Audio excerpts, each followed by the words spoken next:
शुरू करते हाँ सारे ही विद्यार्थियों को प्यार भरी सत श्री अकाल। शुरू करते हाँ पंजाबी कविता का इतिहास, बाकी बचे हुए कवि। शुरू करांगे सुखपाल वीर हसरत तो 1938 तो लैके 1995 इनका समा है बई सुखपाल वीर हसरत का। सुखपाल वीर हसरत है जोड़ा 1938 तो 1995 1938 ਨੂੰ माता गुरशरण कौर पिता लाल सिंह के घर ਚੱਕ नंबर 109 जिला मुल्तान विच होया। देश वंड तो बाद आप जी का परिवार है वह इधरले पासे पंजाब च आ गया। उन्होंने काव्य पुस्तकों का वैरवा है जो इस तरह है। सब्ज पतझड़ा बई, हुस्न किनारे, हयाती दे सोमे, वण कंबिया, मोह माया, शक्तिनाद, सूरज का काफला, नूर का सागर, काल मुक्त, सूरज से कह कसा, ए महक सदीवी, अमर अखर, सर्वकाल का सफर, दिल का दरवाजा, विस्माद रंग, सुंदर संयोग, दुष्ट दमन दरवेश। ये उन्होंने काव्य रचनावां ने। सुखपाल वीर हसरत उनकी काव्य पुस्तक सब्ज पतझड़ा, हुस्न किनारे, हयाती दे सोमे, वण कंबिया, मोह माया, शक्तिनाद, सूरज का काफला, नूर का सागर, काल मुक्त, सूरज से कह कसा, एक महक सदीवी, अमर अखर, सर्वकाल का सफर, दिल का दरवाजा, विस्माद रंग, सुंदरता संयोग अते दुष्ट दमन दरवेश। वख-वख समय इन्हां दे 94 कवितावां प्रतिनिधि कवितावां भी छपदियां रहियां अते जिंदगी का सागर अधीन कविता भी छपी बई। जिंदगी का सागर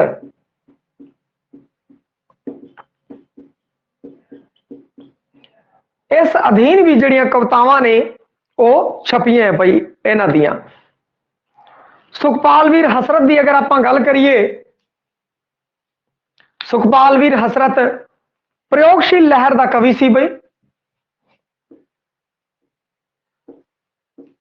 प्रयोगशील लहर का कवि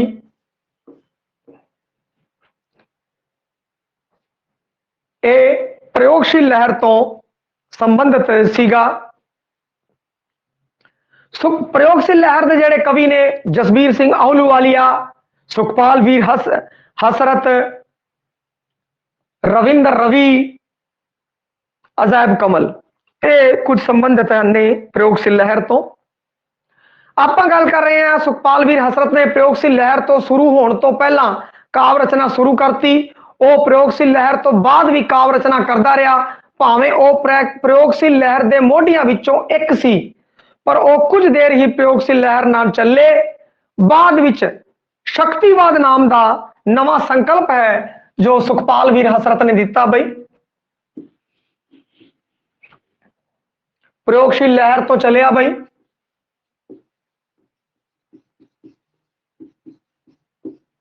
उस तो बाद शक्तिवाद है। शक्तिवाद ना दा जिहड़ा संकल्प है वो सुखपाल वीर हसरत ने दिता बई।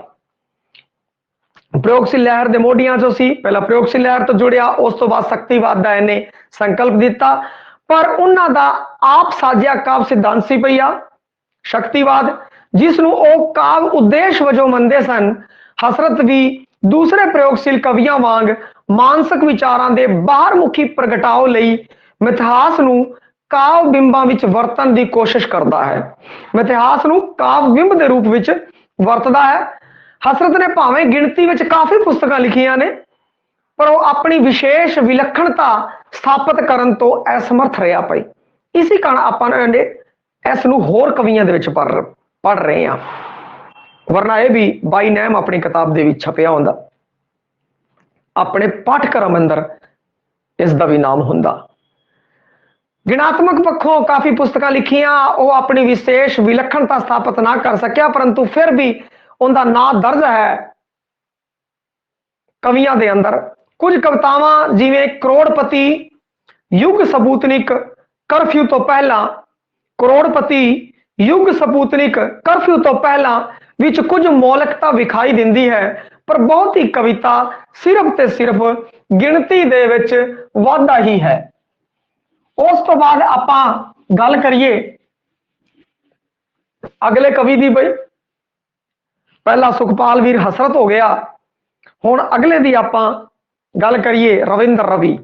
1937 च पैदा होया पई रविंद्र रवि, रविंद्र सिंह गिल उर्फ रविंद्र रवि। जन्म 8 मार्च 1937 ਨੂੰ माता चरणजीत कौर पिता प्यारा सिंह गिल ਦੇ ਘਰ सियालकोट ਵਿੱਚ ਹੋਇਆ।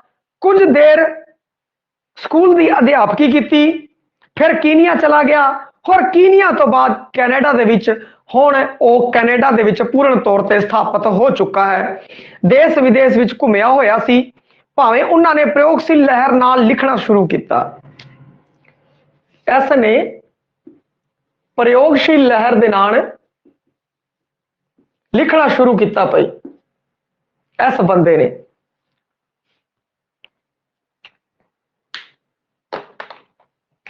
इस नाल लिखिए बई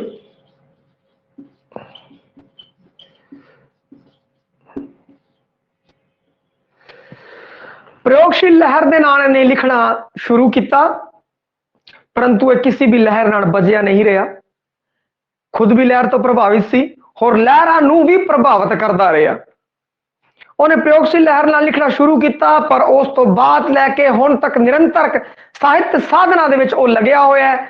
उन्होंने तकरीबन हर साहित्यक लहर तो प्रभावित होया ते लहर नूं प्रभावित किया।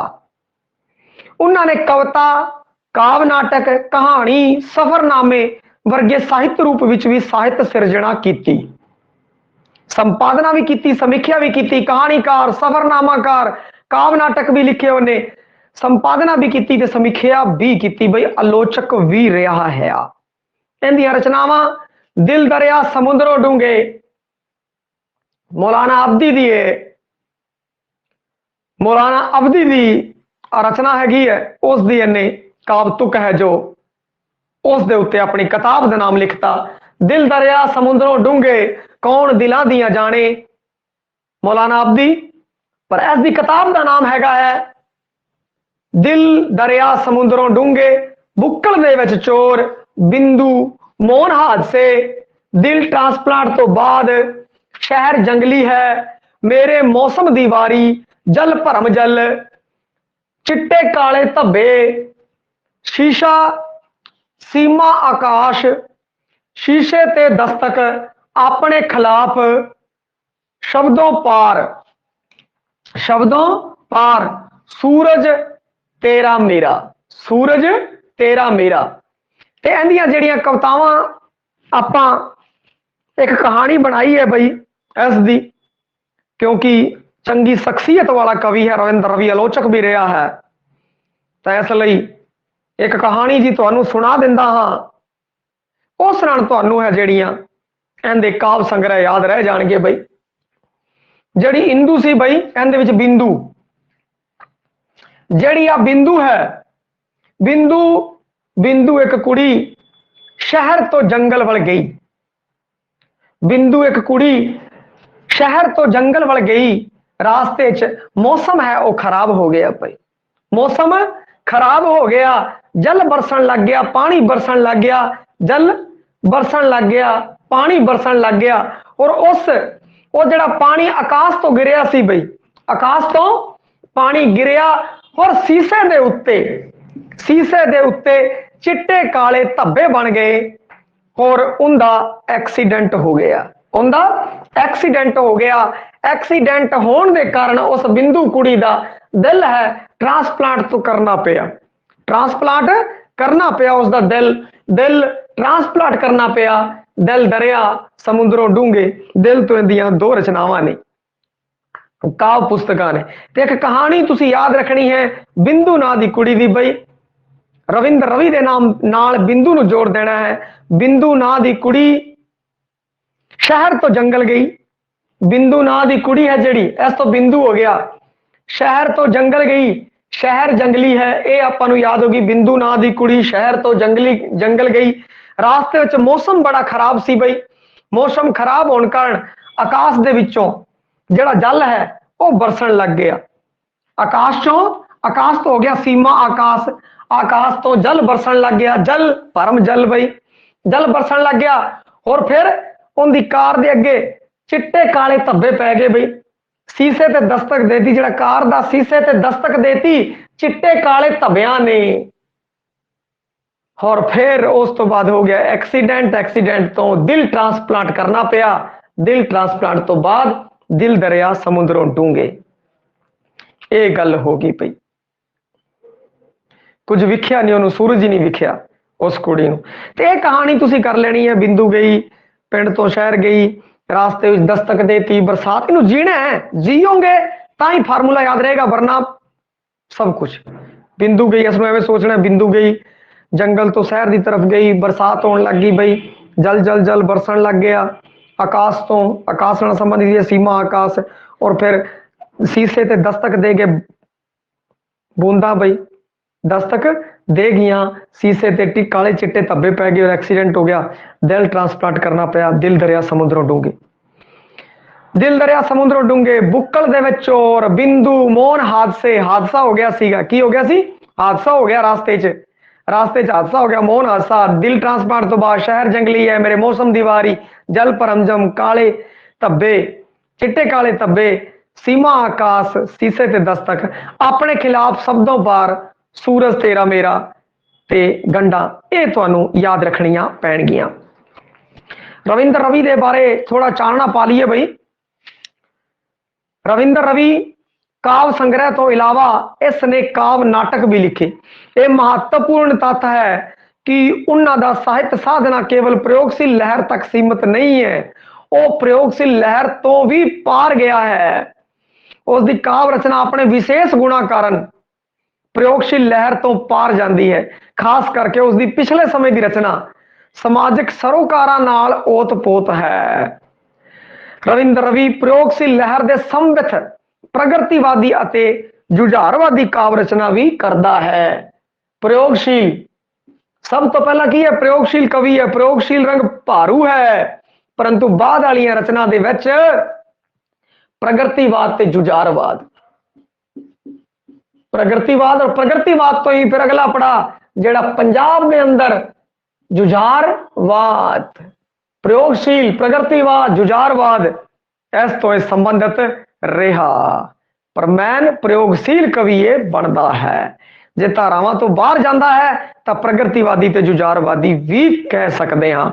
पंजाब संकट समय चुप नहीं होया, पंजाब संकट समय चुप नहीं होया, सगों रूह पंजाब दी वर्गा काव्य नाटक लिखिया बई।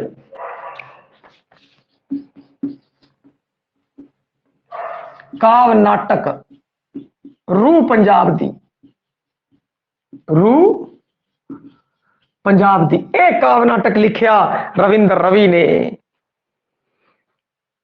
उसनूं प्रवासी कवियां की श्रेणी में रख सकते हैं, क्योंकि वह कीनिया तो पहुंच गया कैनेडा। प्रवासी कवियां की श्रेणी में रख सकते हैं।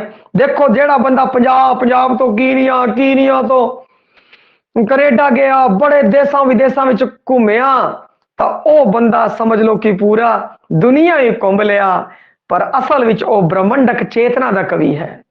ब्रह्मंडी चेतना आ गई भी उस विच, ब्रह्मंडक चेतना का कवि, ब्रह्मंडक चेतना का कवि है। रविंद्र रवि नूं कह सकते हैं आप। हुण इस तो बाद आप गल करांगे जी संत राम उदासी।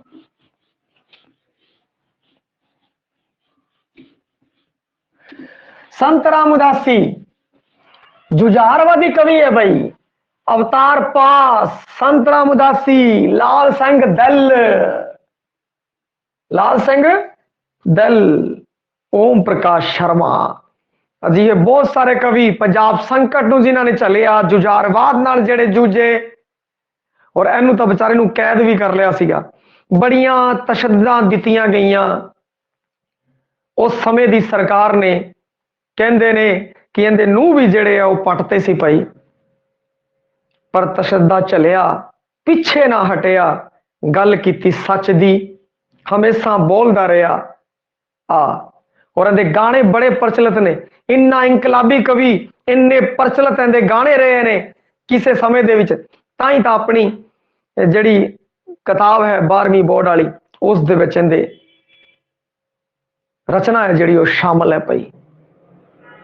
उस ਦੇ ਕਾਰਨ ਇਹਦੀਆਂ ਰਚਨਾਵਾਂ, ਜਿਵੇਂ ਪ੍ਰਸਿੱਧ ਰਚਨਾ ਵਿੱਚੋਂ ਇੱਕ ਰਚਨਾ ਤੁਸੀਂ ਦੇਖ ਸਕਦੇ ਹੋ, ਕਿੱਥੇ ਵੀ ਤੁਹਾਨੂੰ ਮਿਲ ਜੂਗੀ, YouTube ਉੱਤੇ, Google ਦੇ ਉੱਤੇ ਸਰਚ ਕਰਿਓ।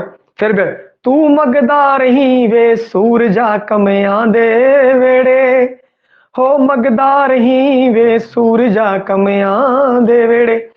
ਇਹ ਕੀ ਕਹਿੰਦੇ ਆ, ਇਹਦੀ ਗੀਤ ਹੈਗਾ ਇਹਦਾ। और इन्ना इनकलाबी गीत अजिए होर भी बहुत सारे इनकलाबी गीत इस बंदे ने लिखे। खासियत ए कि इसके ਜਿਹੜੇ गीत सन ਉਹ लोग ਵਿਆਹ ਦੇ ਉੱਤੇ ਲਾ ਕੇ ਨੱਚਿਆ ਕਰਦੇ ਸੀ। कोई बंदा इनकलाबी गीत उत्ते नहीं नचदा। पर संत राम उदासी, लाल सिंह दिल वर्गियां अजिहे शख्सियतां ने अजिहे गीत लिखे कि लोग विआह वाले खुशनुमा भरे समागम के अंदर भी आ गीत लाया करते सी और नचिया करते सी इन्हां गीतां दे उत्ते। इह सी अवतार है संत राम उदासी दे गीतकारी दा एक नमूना। बहुत ही चढ़िया भाई बंदा, खुद भी गाया करता सी। तुसीं इहनूं सर्च करोगे तो देश विदेश भी इहदे प्रोग्राम होंदे सीगे। तो उदों इन्हें की है कवि समागमां दा विच शानदार प्रस्तुति इन्हें दिती है भाई संत राम उदासी ने। संत राम उदासी 1939 तो लैके 1986 और 20 अप्रैल 1939 माता धन कौर पिता महर सिंह के घरे पिंड रायसर तहसील बरनाला जिला संगरूर गरीब दलित जाति विच पैदा होया। लाल सिंह दिल भी दलित जाति का सीगा, लाल सिंह दिल है वो भी दलित जाति का सीगा, ते संत राम उदासी भी दलित जाति का सीगा। परंतु फिर भी उस जुझारवादी कावधारा नाल जुड़े रहे। उग्रवाद के दौर दे विच नक्सलवाड़ी लहर लई लिखते रहे भाई। दलित परिवार विच पैदा, सख्त मेहनत करके पढ़िया, वख-वख सरकारी स्कूलों दे विच सरकारी अध्यापक रहा। उस दियां पुस्तकां बई संत राम उदासी, संत राम उदासी सह तो संत राम उदासी, सैनतां सिखां चो नुकरियां सिखां, सैनतां सिखां संत राम उदासी, सैनतां सिखां। और सिखां जदों किसे दे लग जांदियां ने तां भाई लहू निकल जांदा है, लहू निकल जाता है। लहू भिजे बोल लहू तो लोहे तक, लहू भिजे बोल लहू तो लोहे तक। याद रखियो संत राम उदासी सैनता, संत राम उदासी सैनता और सैनता चो नुकरियां सिखा जदों किसी दे वजदियां ने फिर लहू निकल जाता है। ते सैनता हो गया, सिखा हो गई, सिखा जदू वजियां ते लहू निकल गया। लहू तो लहू भिजे बोल ते लहू तो लोहे तक। इस दियां कवितावां ने, काव संग्रह काव रचनावां ने। इस तो इलावा उसकी समूची काव रचना भी छपी है। संत राम उदासी नक्सलवाड़ी दौर का लोकप्रिय गीतकार बई, जुझारवादी कवि, जुझारवादी कवि, नक्सलवाड़ी लहर दा भाई, नक्सल बाड़ी लहर। अरे जो जुझारवादी गल आ ही गई, जुझारवादी जो जुझारवाद आ गया तो नक्सलवाड़ी आ गया, और जो नक्सलवाड़ी आ गया तो पंजाब संकट आ गया। हजारां लोगों ने, लखां लोगों ने सही तशद्दा, कई मर भी गए बेचारे आतंकवाद के नाम के उत्ते, कईयां दी कुर्बानी चढ़ी है भाई। वो समा आ जा सीगा, दौर आ जा सीगा। उस दा दर्द दे अंदर सी उन्होंने बयान किया संत राम उदासी ने अपने कवितावां दे अंदर, गीतां दे अंदर। उसकी कविता की मुख्य खासियत यह है कि वह नक्सलवाड़ी लहर के विचारों को लोक मुहावरे अनुसार ढाल के पेश करता है। वह अपने विचारों दे प्रगटा लई कोई ओला वरतन की थां सीधी गल ठोक बजा के उसने वेलड़ ਮੁਨਾਫਾਖੋਰ ਜਗੀਰਦਾਰ ਸਰਮਾਏਦਾਰ ਗਠਜੋੜ ਦੇ ਖਿਲਾਫ ਹੈ। ਜਦੋਂ ਜੁਝਾਰਵਾਦ ਦੀ ਗੱਲ ਕਰਤੀ ਤਾਂ ਸਮਝੋ ਜਿੱਥੇ ਪ੍ਰਗਤੀਵਾਦ ਆ ਗਿਆ, ਜਿੱਥੇ ਜੁਝਾਰਵਾਦ ਆ ਗਿਆ, ਉੱਥੇ ਵਰਗ ਸੰਘਰਸ਼ ਆ ਗਿਆ। ਔਰ ਜਿੱਥੇ ਵਰਗ ਸੰਘਰਸ਼ ਦੀ ਗੱਲ ਕੀਤੀ ਤਾਂ ਉਹਨਾਂ ਵਿਹਲੜਾ ਲੋਕਾਂ ਦੀ ਗੱਲ ਜਿਹੜੇ ਵਿਹਲੇ ਰਹਿੰਦੇ ਨੇ ਪਰੰਤੂ ਉਹਨਾਂ ਨੇ ਪੈਸਾ ਲਗਾ ਰੱਖੇ ਹੈ। ਪਰ ਉਹਨਾਂ ਨੇ ਪੈਸਾ ਲਗਾ ਰੱਖਿਆ ਹੈ ਉਹ ਮੁਨਾਫਾਖੋਰ ਲੋਕ, ਉਹ ਮੁਨਾਫਾਖੋਰ ਲੋਕ, ਉਹ ਜਗੀਰਦਾਰ ਲੋਕ, ਉਹ ਸਰਮਾਏਦਾਰ ਲੋਕ ਉਹਨਾਂ ਦੇ ਗਠਜੋੜ ਦੇ ਖਿਲਾਫ ਸੀਗਾ। ਭਈ ਇਹ ਸਾਰੇ ਮਿਲ ਕੇ ਜਗੀਰਦਾਰ, ਸਰਮਾਏਦਾਰ, ਮੁਨਾਫਾਖੋਰ ਆਮ ਜਨਤਾ ਨੂੰ ਕਿਰਤੀ ਨੂੰ ਲੁੱਟਦੇ ਨੇ ਪਏ। ਇਸ ਦੇ ਖਿਲਾਫ ਸੀ ਉਹ। ਹੋ ਰਹੀ ਲੁੱਟ ਨੂੰ ਸਿੱਧੇ ਤੌਰ ਤੇ ਵਿਗਾੜਦਾ ਹੈ, ਮੇਰੀ ਕਿਰਤ ਨੂੰ ਲੁੱਟਣ ਵਾਲਿਓ। ਇਹ ਵੀ ਬਹੁਤ ਬੜੀਆ ਹੁੰਦੀ ਰਚਨਾ ਹੈ ਬਈ। ਤੇ ਵਿਆਹ ਵਰਗੇ ਸਮਾਗਮਾਂ ਦੇ ਵਿੱਚ ਵੀ ਇਹਦੇ ਗੀਤ ਹੈ ਜੋ ਕ੍ਰਾਂਤੀਕਾਰੀ ਗੀਤ ਚੱਲਿਆ ਕਰਦੇ ਸੀ। ਔਰ ਲੋਕਾਂ ਨੂੰ ਪਾਸ਼ ਦੇ ਮੁਕਾਬਲੇ, ਅਵਤਾਰ ਪਾਸ਼ ਦੇ ਮੁਕਾਬਲੇ ਲਾਲ ਸਿੰਘ ਦਿਲ, ਸੰਤ ਰਾਮ ਉਦਾਸੀ ਦੇ ਗੀਤ ਨੇ ਉਹ ਵਧੇਰੇ ਅਪੀਲ ਕਰਦੇ ਨੇ ਕਿਉਂਕਿ ਅਵਤਾਰ ਪਾਸ਼ ਹੈ। ਇਹਨੂੰ ਪੜ੍ਹ ਕੇ ਅਵਤਾਰ ਪਾਸ਼ ਹੈ ਜਿਹੜਾ ਉਹ ਪਾਠਕ ਮੁਖੀ ਹੈ ਬਈ। ਅਵਤਾਰ ਪਾਸ ਕੀ ਸੀ? ਪਾਠਕ ਮੁਖੀ ਸੀ, ਲੋਕ ਉਹਨੂੰ ਪੜ੍ਹਦੇ ਸੀ। ਪਰੰਤੂ ਸੰਤ ਰਾਮ ਉਦਾਸੀ, ਲਾਲ ਸਿੰਘ ਦਿਲ ਸਰੋਤਾ ਮੁਖੀ ਸੀ ਬਈ। ਸਰੋਤਾ ਮੁਖੀ, ਸਰੋਤੇ ਸੁਣਦੇ ਸੀ ਉਹਦੇ ਗੀਤਾਂ ਨੂੰ। ਇਹ ਉਹਦੀ ਖਾਸੀਅਤ ਸੀ ਭਾਈ। ਹੁਣ ਜੇ ਅੱਗੇ ਗੱਲ ਕਰੀਏ ਲਾਲ ਸਿੰਘ ਦਿਲ ਦੀ, ਜੁਝਾਰਵਾਦੀ ਕਾਵਧਾਰਾ ਤੋਂ ਸੰਬੰਧਿਤ ਅਗਲਾ ਕਵੀ ਲਾਲ ਸਿੰਘ ਦਿਲ। ਦਲਿਤ ਪਰਿਵਾਰ ਵਿੱਚ ਪੈਦਾ ਹੋਇਆ ਲਾਲ ਸਿੰਘ ਦਿਲ ਜ਼ਿੰਦਗੀ ਨਿਰਵਾਹ ਕਰਨ ਲਈ ਛੋਟੇ ਮੋਟੇ ਕੰਮ ਕੀਤੇ। ਕੁਝ ਦੇਰ ਯੂਪੀ ਵੀ ਰਿਹਾ ਭਈਆ। ਲਾਲ ਸਿੰਘ ਦਿਲ ਨਕਸਲਬਾੜੀ ਕਾਵ ਲਹਿਰ ਨਾਲ ਤੂਫਾਨ ਵਾਂਗ ਉੱਠਿਆ ਸੀ ਔਰ ਛਾ ਗਿਆ ਭਾਈ। ਬੜਾ ਕੁਝ ਲਿਖਿਆ ਨਕਸਲਬਾੜੀ ਲਹਿਰ ਲਈ, ਨਕਸਲਬਾੜੀ ਦੇ ਉੱਤੇ। ਉਹਦੀ ਕਾਵ ਪੁਸਤਕਾਂ ਨੇ ਲਾਲ ਸਿੰਘ ਦੀਆਂ। ਸਤਲਜ ਦੀ ਹਵਾ ਭਾਈ, ਸਤਲਜ ਦੀ ਹਵਾ, ਬਹੁਤ ਸਾਰੇ ਸੂਰਜ, 70 ਨਾਗਲੋਕ। ਸਤਲਜ ਦੀ ਹਵਾ, ਸੂਰਜ, 70 ਨਾਗਲੋਕ ਬਈ। ਸਤਲਜ ਦੀ ਹਵਾ, ਸੂਰਜ, 70 ਨਾਗਲੋਕ। ਲਾਲ ਸਿੰਘ ਦਿਲ ਸਾਰੀਆਂ ਜਿਹੜੀਆਂ 3 ਪੁਸਤਕਾਂ ਨੇ ਸਹਿ ਤੋਂ ਬਈ, ਸਹਿ ਤੋਂ 3 ਪੁਸਤਕਾਂ। ਸਿਰਫ ਯਾਦ ਰੱਖਣ ਲਈ ਕਨਫਿਊਜ਼ ਨਹੀਂ ਹੋਣਾ, ਐਵੇਂ ਬਹੁਤ ਹੋਣਗੇ ਪਰੰਤੂ ਇੱਕ ਵਾਰ ਕਲਿੱਕ ਕਰਨ ਲਈ ਦਿਮਾਗ ਦੇ ਅੰਦਰ ਜਦੋਂ ਤੁਸੀਂ ਯਾਦ ਕਰੋਗੇ, ਭਾਵੇਂ ਤੁਸੀਂ ਜਦੋਂ ਵੱਖ-ਵੱਖ ਯਾਦ ਕਰੋਗੇ, ਸਤਲਜ ਦੀ ਹਵਾ, ਬਹੁਤ ਸਾਰੇ ਸੂਰਜ, 70 ਨਾਗਲੋਕ, ਥੋੜਾ ਔਖਾ ਹੋਗੇ ਜੇ ਇਸ ਦੀ ਬਜਾਏ ਤੁਸੀਂ ਐਵੇਂ ਬੋਲੋਗੇ ਸੂਰਜ 70 ਸਤਲਜ, ਸਤਲਜ ਸੂਰਜ 70 ਨਾਗ। ਸਤਲਜ ਯਾਦ ਕਰਨ ਦਾ ਵੀ ਆਪਣਾ ਤਰੀਕਾ ਹੁੰਦਾ ਹੈ। ਜਦੋਂ ਤੁਸੀਂ ਆਹ ਚੀਜ਼ ਨੂੰ ਬੋਲੋਗੇ ਸਤਲਜ ਸੂਰਜ 70, ਸਤਲਜ ਸੂਰਜ 70, ਲਾਲ ਸਿੰਘ ਦਿਲ ਤੁਹਾਨੂੰ ਯਾਦ ਆ ਜਾਏਗਾ। ਸਤਲਜ, ਸਤਲਜ ਦੀ ਹਵਾ, ਬਹੁਤ ਸਾਰੇ ਸੂਰਜ, ਸੂਰਜ ਸੂਰਜ ਵੀ ਬਹੁਤ ਸਾਰੇ ਸੂਰਜ, 70 70। ਸਤਲਜ, ਸਤਲਜ, ਸਤਲਜ ਦੀ ਹਵਾ, ਬਹੁਤ ਸਾਰੇ ਸੂਰਜ, ਸੂਰਜ ਬਹੁਤ ਸਾਰੇ ਸੂਰਜ, 70 70। ਤੇ ਅੱਗੇ ਆ ਗਿਆ ਨਾਗ ਲੋਕ, ਨਾਗ ਲੋਕ। ਇਹ ਸੀਗਾ ਲਾਲ ਸਿੰਘ ਦਿਲ। ਇਸ ਤੋਂ ਇਲਾਵਾ ਉਸਨੇ ਸਵੈ ਜੀਵਨੀ ਵੀ ਲਿਖੀ ਹੈ ਭਾਈ। ਲਾਲ ਸਿੰਘ ਦਿਲ ਦੀ ਸਵੈ ਜੀਵਨੀ ਭਾਈ। ਔਰ ਇਹਦੀ ਸਵੈ ਜੀਵਨੀ ਦਾ ਨਾਮ ਹੈ ਦਾਸਤਾਨ। ਦਾਸਤਾਨ ਭਾਈ ਲਾਲ ਸਿੰਘ ਦਿਲ ਦੀ ਸਵੈ ਜੀਵਨੀ, ਜਿਸ ਵਿੱਚ ਉਹਨੇ ਉਕੇਰੇ ਨੇ ਆਪਣੇ ਅਨੁਭਵ।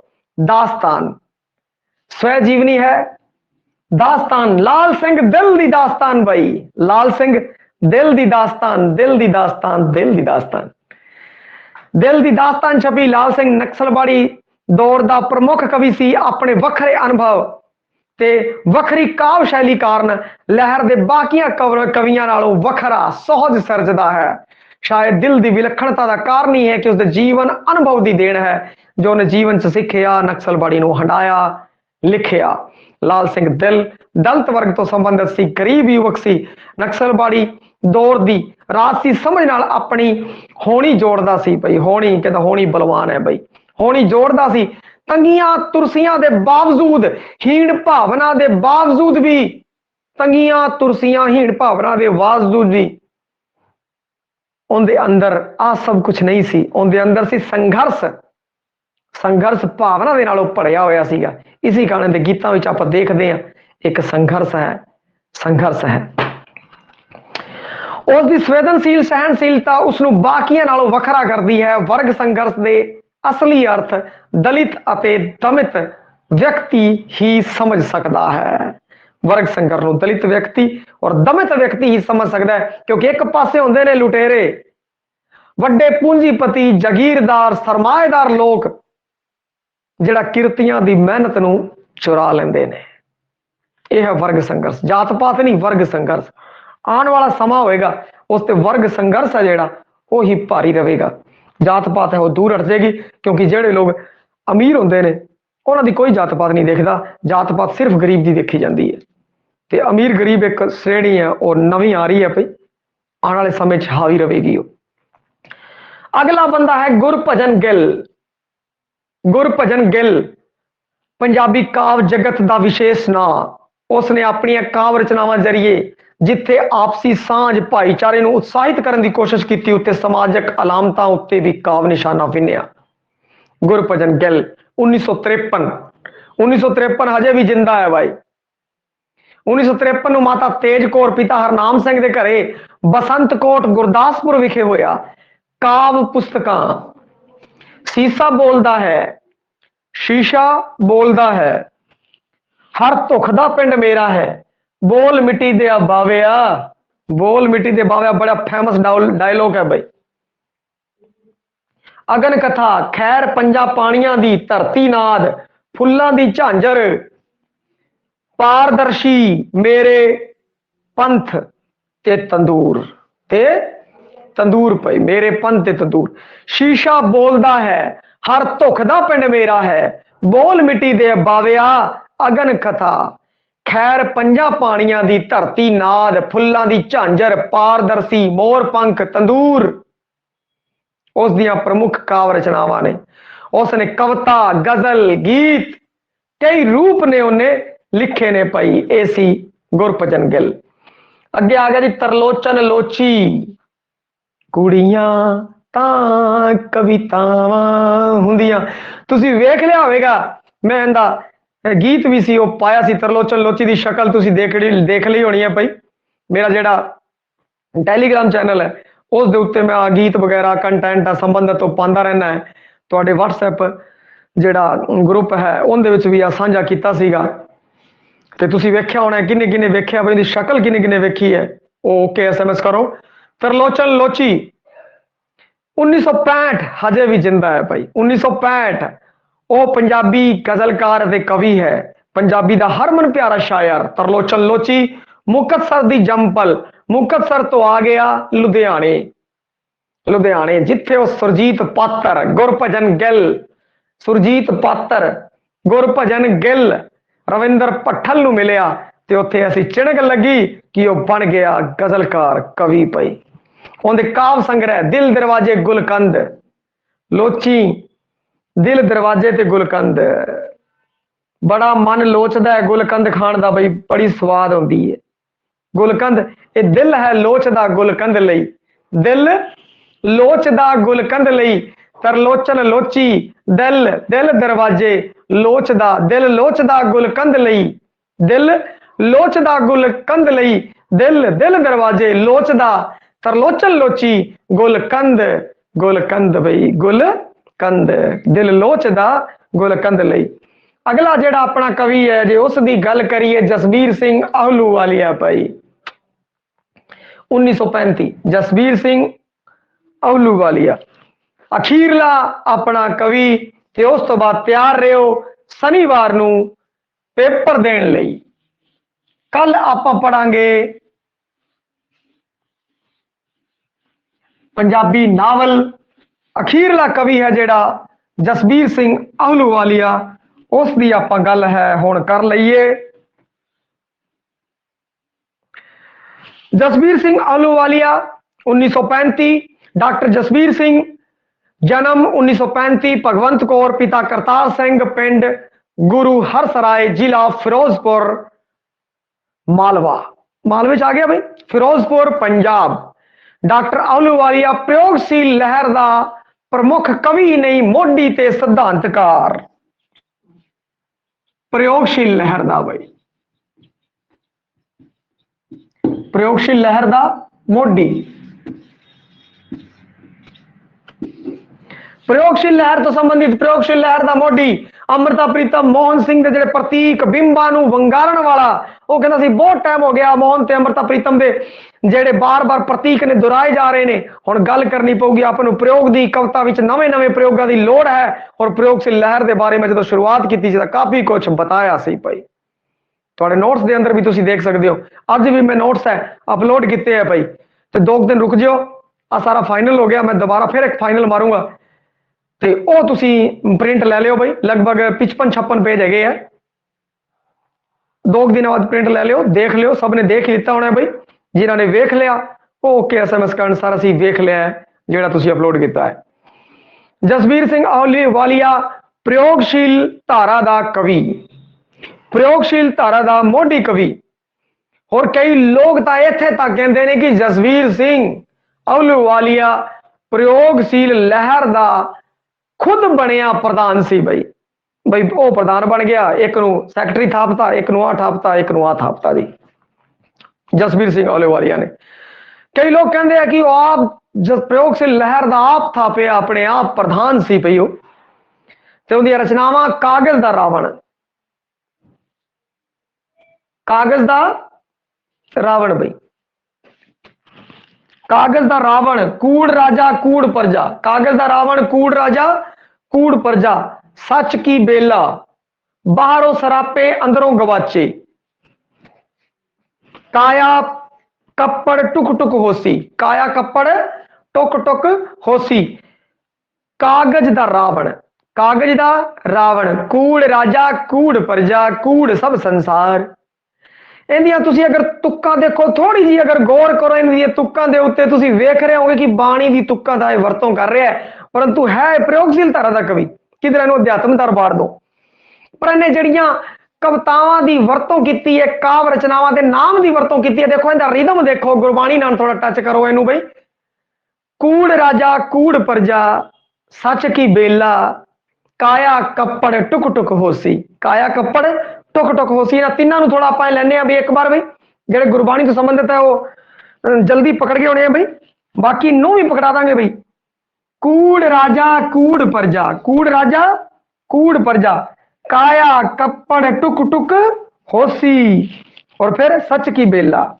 सच सुनाई सी सच की बेला ये हो गए हुण अगला देखो कागज का रावण कूड़ राजा कूड़ प्रजा राजे की गल आ गई कूड़ राजा कूड़ प्रजा राजे की गल आ गई तो गल कर दो भाई कूड़ राजा कूड़ प्रजा कागज दा रावण भाई सच की बेला हो गया और काया कप्पड़ टुक टुक होसी हो गया बस एने तुसी याद कर लियो बाकी तुसी याद कर लियो भाई बाहरों सरापे अंदरों गवाचे बाहरों सरापे अंदरों गवाचे बाहरों सरापे अंदरों गवाचे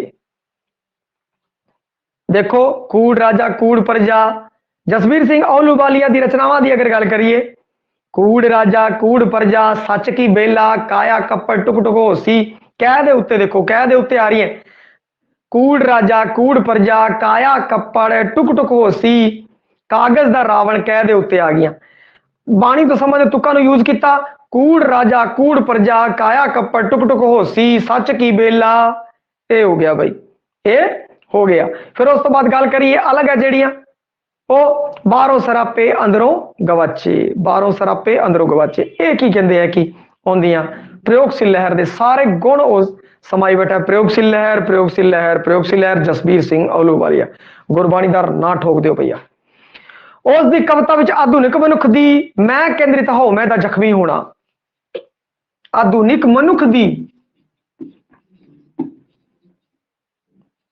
मैं केंद्रित हो मैं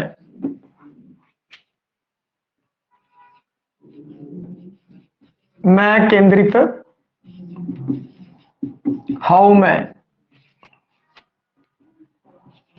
दा जख्मी होना भाई हर मनुख दे विच मैं जी और मैं दे उत्ते जदों सट बजदी है तो मनुख जख्मी होंदा है और इन्हें आए गल की आधुनिक मनुख दी मैं केंद्रित हो मैं दा जख्मी होना आधुनिक समाज दी विसंगतियां दा बौद्धिक काव प्रगटा है मिलता है ये सारी प्रयोगशील लहर दे अंदर ही आंदी है उसी गल नूं दोबारा आपां दोहरा रहे हैं भाई मैं दा जख्मी होना स्वै केंद्रित मैं केंद्रित स्वै केंद्रित नूं समाजिक प्रपेख च इन्हें रखिया पई ਉਹ ਮਨ ਅੰਦਰ ਦੀ ਪੀੜ ਹੈ ਜਿਹੜੀ ਸਮਾਜਿਕ ਕਾਰਨਾਂ ਵੱਲ ਜਾਣ ਦੀ ਥਾਂ ਮਾਨਸਿਕ ਜਗਤ ਵੱਲ ਪਰਤਦਾ ਹੈ ਭਈ।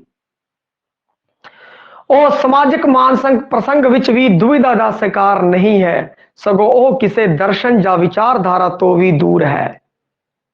ਕੀ ਹੈ? ਵਿਚਾਰਧਾਰਾ ਤੋਂ ਦੂਰ। ਜਸਬੀਰ ਸਿੰਘ ਆਹਲੂਵਾਲੀਆ ਵਰਗੇ ਸਿਧਾਂਤਕਾਰ ਲਈ ਕਿਸੇ ਸਿਧਾਂਤ ਦਾ ਨਿਰਣਾ ਨਾ ਕਰਨਾ ਜਾਂ ਕਿਸੇ ਵੀ ਸਿਧਾਂਤ ਦੇ ਨਾਲ ਨਾ ਵੱਜਣਾ ਇਹ ਹੁੰਦਾ ਇੱਕ ਸਿਧਾਂਤਕ ਨਿਰਣਾ ਸੀਗਾ। ਸਾਰੇ ਇਕੱਠੇ ਹੋਏ, ਮੀਟਿੰਗ ਕੀਤੀ, ਡਿਸੀਜਨ ਲਿੱਤਾ ਕਿ ਹੁਣ ਆਪਾਂ ਅੰਮ੍ਰਿਤ ਮੋਹਨ ਲਹਿਰ ਨਾਲ ਨਹੀਂ ਜੁੜਨਾ, ਉਹਨਾਂ ਦੇ ਪ੍ਰਤੀਕਾਂ ਨੂੰ ਨਹੀਂ ਮੰਨਣਾ, ਉਹਨਾਂ ਦੇ ਸਿਧਾਂਤਾਂ ਨੂੰ ਨਹੀਂ ਮੰਨਣਾ। ਹੋਰ ਇਹੀ ਗੱਲ ਇੱਥੇ ਦੁਬਾਰਾ ਫੋਰ ਕੇ ਕਹਿਤੀ, ਇਸੀ ਗੱਲ ਨੂੰ ਕਹਤੇ ਆ। ਉੱਥੇ ਵੀ ਆਪਾਂ ਇਹ ਗੱਲ ਕੀਤੀ ਸੀ, ਇੱਥੇ ਦੁਬਾਰਾ ਸ਼ਬਦਾਂ ਦੀ ਹੇਰ ਫੇਰ ਹੈ, ਬਸ ਹੋਰ ਕੁਝ ਵੀ ਨਹੀਂ ਹੈ। ਸ਼ਬਦਾਂ ਦੀ ਹੇਰ ਫੇਰ ਤੁਹਾਨੂੰ ਕਰਨੀ ਆ ਜੂਗੀ।